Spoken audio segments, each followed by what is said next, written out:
casquette. Yes, voilà, ouais. Voilà, des aéroports, il y en a assez comme ça pour brûler du kérosène, pour nous faire des retombées de pollution. C'est peut-être pas la peine pour avoir des avions qui volent à moitié vide.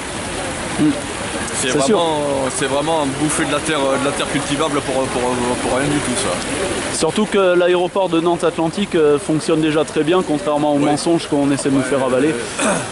Avoir des avions tous les 50 km, c'est vraiment pas la peine. Ouais, c'est sûr.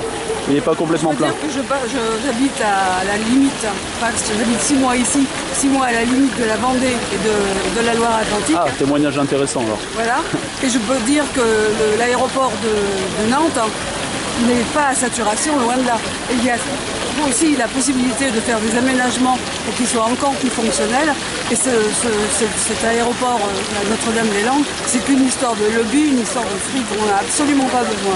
Exactement. Surtout que d'éloigner aussi loin, à 20 km, c'est comme ici en comparaison à Nice. Ouais. Si on allait mettre l'aéroport à 20 bornes d'ici, ça serait une catastrophe économique pour la ville. Enfin, suivant le système dans lequel on vit, qui est discutable aussi, bien sûr. Mais je veux dire, voilà, quoi, c'est ça, quoi. L'aéroport de Nantes Atlantique n'est pas du tout saturé. Exactement, j'insiste bien là-dessus. Hein. C'est pas saturé du tout. Il y a des aéroports ailleurs monopistes qui accueillent beaucoup plus de trafic et qui s'en sortent très bien. Et lui-même, quand il y a eu le volcan islandais qui a craché, Nantes était hors zone. Et en fait, les avions étaient déroutés vers là-bas. Et donc, il y avait beaucoup plus de trafic en Nantes Atlantique et l'aéroport s'en sortait très bien. Exactement. Voilà. Maintenant, c'est une histoire de lobby. Il est pas possible que l'aéroport de Notre-Dame-des-Landes, ça doit arranger quelqu'un de très haut placé pour avoir l'avion à 5 km de chez lui. Je viens donner mon avis. Moi, j'ai étudié à Rennes pendant un an, justement. J'étudie à l'aménagement du territoire, géographie. Je suis un diplômé d'un master. J'ai pas mal étudié le sujet techniquement, légalement, et on voit que c'est vraiment un projet d'un autre temps qui, en fait, le seul but derrière, c'est forcément à Vinci et à certains élus de se faire du fric, puisqu'il y en a déjà un qui existe et qui marche très bien. Ce serait même au niveau financier, il y avait des gens qui étaient venus même à la fac pour en témoigner que ça ne marcherait pas, ça coûterait très cher à l'État alors qu'on n'en a pas besoin. Et au niveau écologique, on sait très bien que c'est une catastrophe.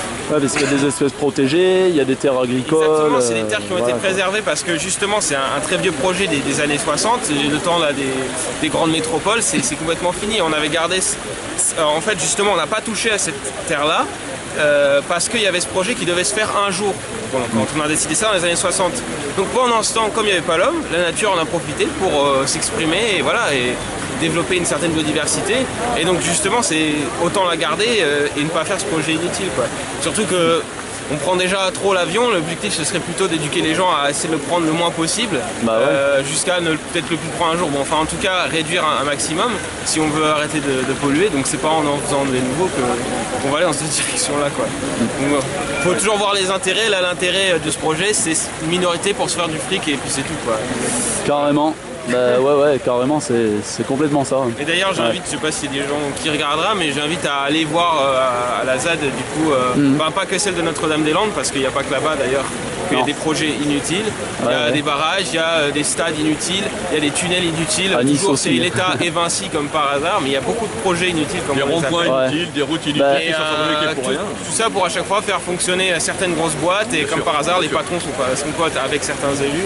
Donc voilà, quoi, c'est aussi cet univers-là, c'est pas que ce projet, mais cet univers-là qu'il faudrait un petit peu à Nice, mettre à jour et montrer en quoi il faut que ça s'arrête, quoi. Ouais. À Nice aussi, hein, quand tu dis partout, à Nice aussi, on a on a ça avec un grand stade, malheureusement déjà en service, qui servait à rien parce qu'il y en avait un autre qui marchait très bien. À Lyon, à Dessines, surtout qu'il y a eu un des opposants qui s'est fait vraiment agresser physiquement, violemment, avec plusieurs fractures et tout par des barbouzes. Récemment, une sale histoire. À Lyon, moi j'étais allé aussi à Lyon, ils sont pas assez nombreux et du coup pour tenir, c'est difficile, quoi. Et t'es déjà allé à Notre-Dame-des-Landes? Ouais, quand j'étais à Rennes, donc je suis allé 2 fois pour des événements, quoi. Mais à Dessines c'est beaucoup plus petit, mais c'est très sympa aussi, quoi. Mais par contre il n'y avait pas assez de gens et du coup. À Nice aussi on n'était pas assez nombreux pour notre ZAD il y a 2 ans et demi. Faut être en masse, quoi. Je vois chez moi il y a quelques années, il y avait l'aéroport qui était joint avec la base aéronavale. Le temps que ça arrangeait le maire qui était aussi ministre, dire ouais non mais ça fermera jamais parce que c'est bien. C'était plus ou moins discutable étant donné que c'est pas très loin de Cannes. Le jour où ça ne l'a plus arrangé, il l'a tout fermé. Donc c'est vraiment, dans beaucoup de cas, c'est vraiment de la crasse de politiciens. Ouais, c'est complètement ça, surtout que... Et encore je suis gentil là, parce que c'est autre chose. Je rajoute, il y a le partenariat public-privé en fait, qui est une des plus grandes escroqueries légales qui existent. Peut-être la plus grande, s'il faut.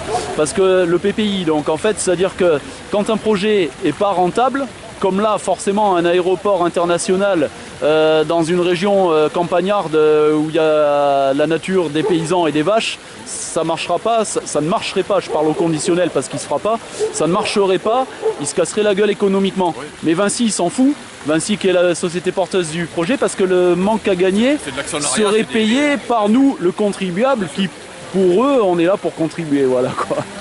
Ah oui, mais il y a la même chose. C'est la tirelire. Localement, je ne sais pas si vous connaissez, à Valoris, c'est une petite ville. Ah bah j'habite Valoris. De tout donner sur un contrat de 30 ans, tous les stationnements à Vinci. Ah bah ouais. Être au courant, c'est la même chose. Mais on a envahi la mairie contre ça et on nous a pas entendu alors. Vinci arrive, bon alors tu prends du fric, et puis comme ça on signe un contrat où nous on va pouvoir en profiter à fond, et puis les gens qui vivent par contre... Ça a été la même chose avec tous les autoroutes. Voilà, il y a quand même des choses dans un pays qui ne devraient pas être des biens privés, mais des biens publics. Que ça soit l'EDF, que ça soit l'eau. Moi, quand chez moi... la grande distribution, ça devrait être public aussi. Quand l'eau est passée à la société privée Veolia, on est passé de 1 euro quelque chose le mètre cube à 5,50. Ah ouais, c'est pas du tout un avantage. Et avec toutes les installations qui étaient fournies par les mairies, en plus. Donc ça n'a rien coûté à Veolia. Et c'est la mairie qui paye encore Veolia qui nous taxe la flotte à maximum. Oui. Maintenant, j'ai plus de fleurs chez moi parce qu'à 5 ça pourrait être une vraie question politique au lieu de balancer de la pollution à la télé, à faire des déchéances ou l'identité nationale et ces conneries. Bon, alors parlons des partenariats publics-privés. C'est pas forcément des conneries. Ça. Et ça, enfin, c'est. Parlons, posons une question comme ça qui coûte cher aux gens, qui coûte cher à l'environnement, et ça pourrait être plus intéressant déjà. Ah bah oui, c'est sûr qu'on devrait se poser les vraies questions. Parce que je peux pas me payer 500 € d'eau sur un semestre pour arroser mes fleurs. Donc il faut faire un fourrage plus fleurs. C'est quoi le nom de la chaîne? C'est Zad Partout Téloche. Et sur YouTube, tu tapes Zad Partout Téloche Archive, ça existe aussi sur YouTube. Et en fait, on va refaire aussi du direct. Il y a des émissions participatives aussi qui vont se faire en chat. Enfin, voilà. Après la vidéo, je vous donnerai mes coordonnées si vous voulez, les amis. Merci pour. Merci pour cette interview, cette conversation même, c'est bien, les messages vont être entendus. Voilà, ouais, merci beaucoup. Et puis on lutte, ZAD partout. Je veux bien dire un petit mot aussi pour la ZAD Notre-Dame-des-Landes. Effectivement, c'est un projet inutile et puis surtout c'est un projet qui met en péril les zones humides. Les zones humides, c'est l'eau et l'eau, c'est le bien le plus précieux de la planète. Il faudrait que ce soit un bien commun, malheureusement, c'est pas un bien commun. Il y a pas mal de pays où c'est des grandes sociétés qui vendent de l'eau. Coca-Cola avait réussi à privatiser un bras de rivière en Inde pour une de ses usines. La population s'est mise après lui. C'est un vieux monsieur qui a mené la lutte et finalement Coca-Cola a dû partir. Les Indiens ont récupéré leur rivière. Ouais, super. Ça posait énormément de problèmes. Ils n'avaient pas l'eau courante chez eux, la plupart de ces personnes. C'est un problème terrible, le manque d'eau dans beaucoup de pays. Ici, on n'y pense pas parce que même nos toilettes, c'est de l'eau potable, alors que ça ne sert à rien. Les zones humides, il faut les préserver pour les générations futures. Et il faut dire non à Notre-Dame, l'aéroport de Notre-Dame. Voilà, et dire non, et en même temps dire non donc à tout un monde, et au vieux monde de Babylone, comme on le surnomme, et dire oui à tout un autre monde créé d'alternatives, parce que la ZAD, en fait moi j'aime bien à chaque fois contester, mais pas seulement, aussi essayer de trouver les solutions, quoi. Voilà. Et les zadistes proposent autre chose, et je sais, j'y suis allé, j'ai participé, et donc du coup là-bas on construit des cabanes, on remet en culture. Là-bas il y a d'autres endroits, hein. Comme on disait tout à l'heure, il y a d'autres ZAD, il y a la ZAD d'Agen, il y a eu la ZAD à Nice aussi, il y aura peut-être aussi à nouveau une ZAD à Nice dans pas longtemps, on verra. Et voilà quoi, donc on cultive nous-mêmes. À la ZAD d'Agen ils font pousser des légumes et qui mettent en vente après au public à prix libre. Voilà. D'accord. Et après, pour que les gens ils ressèment des graines de partout aussi, et puis qu'on reprenne en main la terre nous-mêmes, quoi. Voilà. Ça rejoint le en mouvement autogestion. des comestibles. Incredible comestible, Oui. incroyable comestible. Voilà.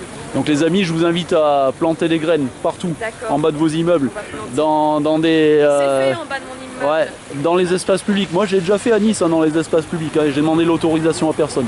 Et je l'ai fait. Il faut juste Voilà. mettre des espèces locales pour pas que ça risque de créer des soucis avec les espèces qui sont là. Ouais, Quand on c'est fait sûr. ça dans la nature.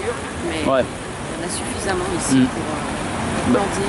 Bah ouais, voilà, tout planter, replanter nous-mêmes, reconstruire nous-mêmes, refaire tout un monde nous-mêmes. Voilà, et c'est valable pour les plantes, pour les animaux, pour le loup qu'on a défendu juste avant aussi, pour les ZAD. C'est un ensemble. ZAD partout, la zone à défendre, toute la terre. Voilà. Oui. Eh ben merci. Merci à toi. Merci. Vraiment, vous voyez la danse de la vidéo.